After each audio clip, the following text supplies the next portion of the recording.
When Emily decided to take a long road trip to visit her grandparents, she didn't anticipate stopping at a gas station in the middle of nowhere would lead to the scariest night of her life.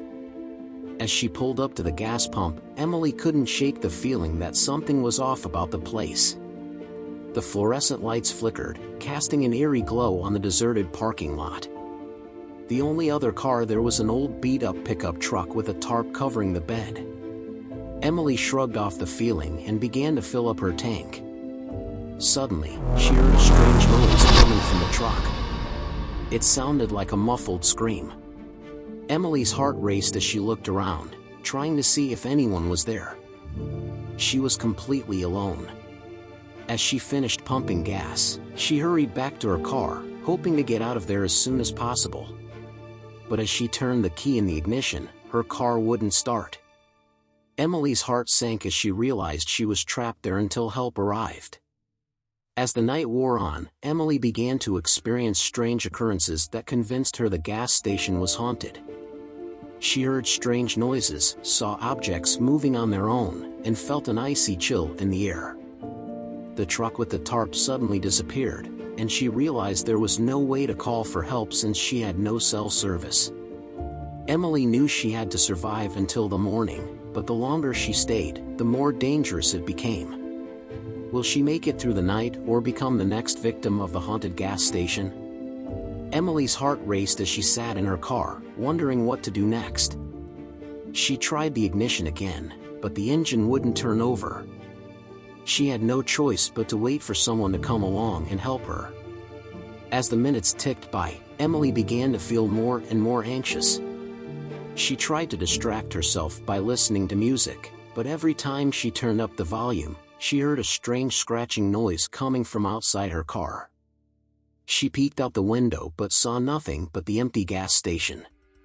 Suddenly, she felt a tap on her shoulder. Emily gasped and whirled around, only to see that no one was there. She felt her heart pounding in her chest as she tried to calm herself down. As she sat there, Emily began to think back to the stories she had heard about haunted gas stations. She remembered hearing that some of them were built on ancient burial grounds or had been the site of tragic accidents. Could this gas station be one of those places? Emily knew she had to try to stay calm and figure out a way to survive until morning. She began to look around the car for anything that might be useful, but all she had was her cell phone, a water bottle, and a half-eaten bag of chips. She tried calling for help, but her phone had no signal. She felt her panic rising as she realized she was completely alone and stranded in the middle of nowhere. Suddenly, Emily heard a knock on her car window. She looked up to see a man standing there, his face obscured by the darkness. She felt a shiver run down her spine as she hesitated to open the window. "Are you okay?" the man asked, his voice muffled by the glass. Emily took a deep breath and rolled down the window a crack. "My car won't start, and I have no signal. Can you help me?" The man nodded and said he would go back to his truck and get some tools. Emily watched as he disappeared into the darkness, feeling both grateful and apprehensive. As she waited for the man to return, Emily couldn't shake the feeling that something was wrong. She glanced around the gas station, and her eyes landed on a dark, shadowy figure lurking in the corner. Her heart pounding, Emily tried to call out to the man, but he was nowhere to be seen.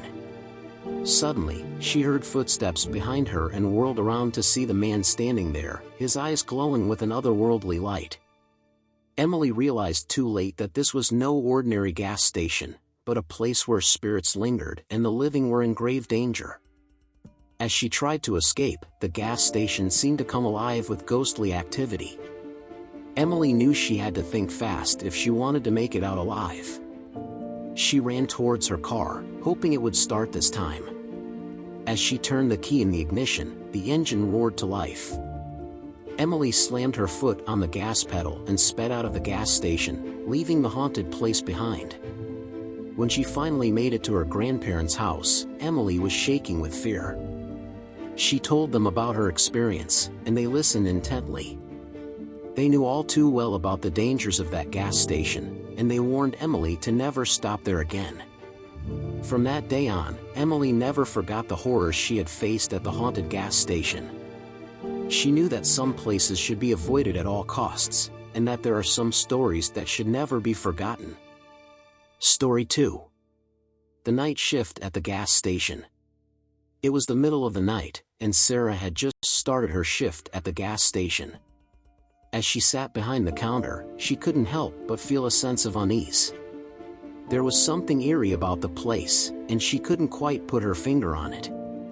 As the hours ticked by, Sarah found herself feeling increasingly on edge. Every time a customer walked in, she felt a sense of relief, as if their presence somehow made her feel safer. But as soon as they left, that feeling of unease would return. It wasn't until a group of teenagers walked in that things took a turn for the worse. They were loud and rowdy, and Sarah couldn't help but feel a sense of apprehension as they approached the counter. But before she could say anything, one of them pulled out a knife. Sarah's heart raced as she tried to stay calm. She handed over the cash register, hoping that would be enough to satisfy them. But it wasn't. As they left, Sarah was left alone in the gas station, shaking with fear. She knew she needed to call the police, but she was too afraid to move. It wasn't until another customer walked in that she finally found the courage to pick up the phone. When the police arrived, they found Sarah huddled behind the counter, tears streaming down her face. She told them what had happened, and they immediately went to work, searching for the perpetrators. It wasn't until the next day that Sarah found out the truth. The gas station she had been working at was notorious for its dangerous clientele, and she had been lucky to have made it out alive. From that day on, she vowed never to work the night shift again. As Sarah waited for the police to arrive, she couldn't shake the feeling of dread that had settled over her. The gas station, which had once seemed so mundane and unassuming, now seemed like a dark and foreboding place. Her mind raced as she tried to process what had just happened.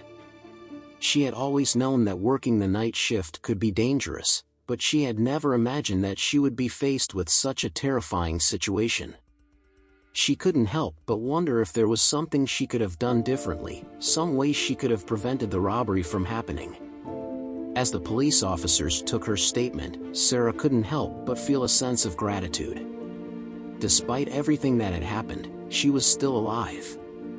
She knew that things could have turned out much worse, and she was thankful to have made it out with her life.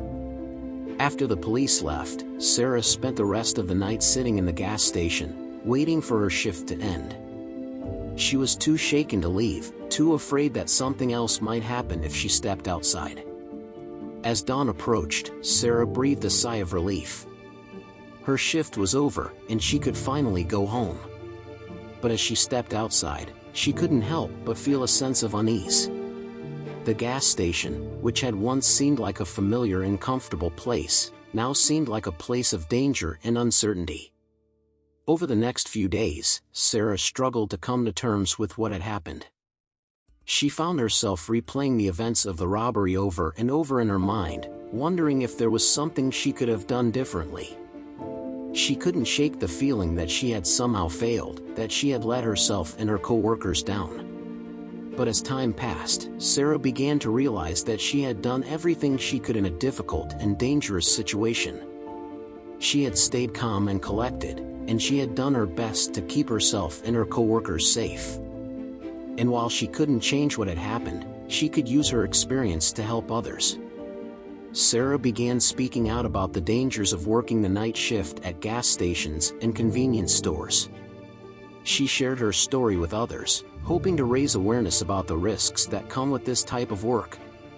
And while she knew that she would never be able to erase the memory of that terrifying night, she also knew that she could use her experience to make a difference.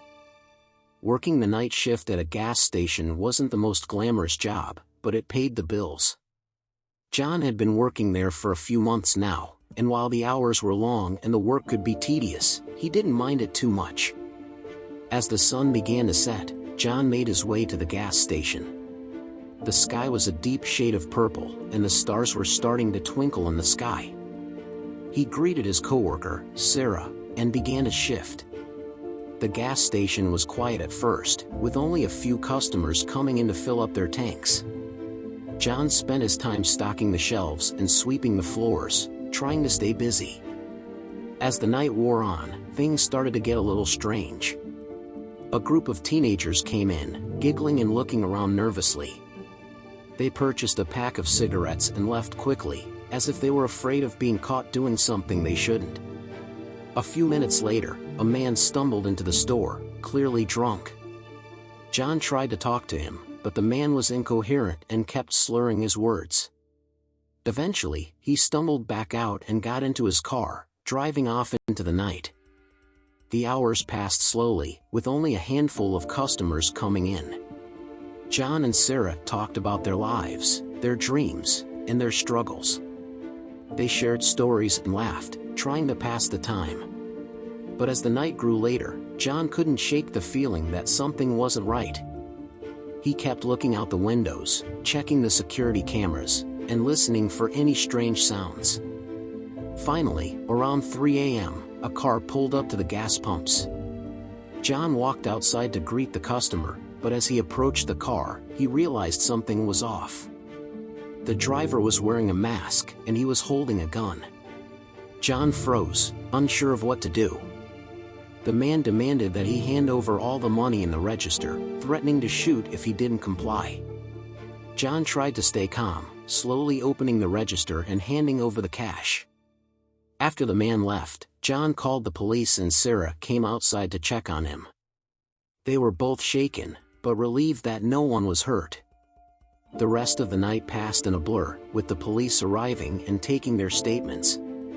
As the sun began to rise, John and Sarah finally finished their shift. They hugged goodbye, promising to stay in touch. John got into his car and drove home, exhausted but grateful to be alive. He knew he would never forget that night, and the fear that came with it. But he also knew that he had survived, and that he would be stronger for it. As he crawled into bed, he whispered a prayer of thanks, grateful for another day.